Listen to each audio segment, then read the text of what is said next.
Number 27, the trait of intellectual empathy. Blasting caps are made of HEI. The fifth intellectual trait is intellectual empathy. This is perhaps the most difficult intellectual trait to master. Intellectual empathy is the ability to imaginatively put yourself in the perspective of another, to see things from their point of view.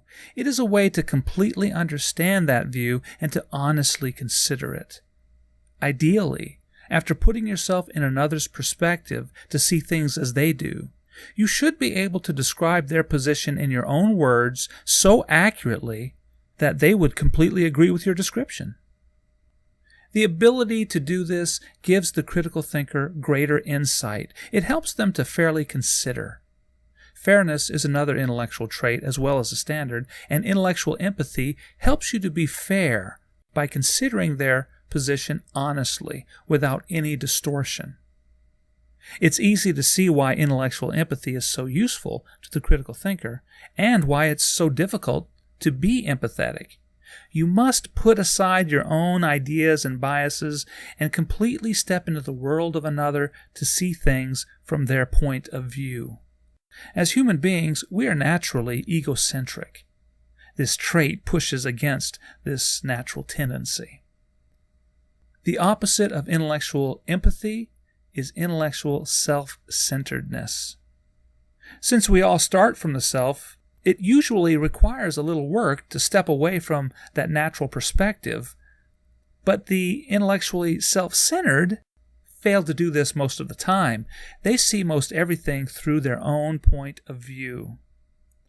For them, their point of view is automatically valid, and if you differ, that difference means you're automatically wrong. It is extremely difficult for the intellectually self-centered to be truly critical. Toss some intellectual arrogance into the mix, and it becomes impossible. The self-centered become experts at distorting and mischaracterizing the views of others. Now, practiced sophists can do this with such subtlety, they easily fool the intellectually unsophisticated. They erect straw dogs that they can easily knock down or distort important parts of your argument to confuse the issue. The critical thinker must listen closely and keep a sharp eye.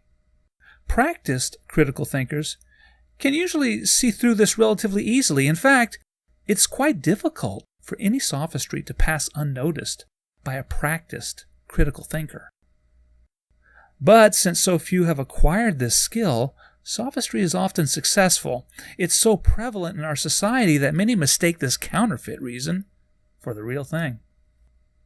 Intellectual empathy, though a difficult skill to master, is necessary for the critical thinker. She knows the importance of exploring other points of view which may contain important insights.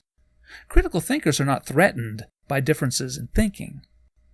She can embrace differences, not for the sake of differences themselves, but for the sake of those important insights that differences can bring.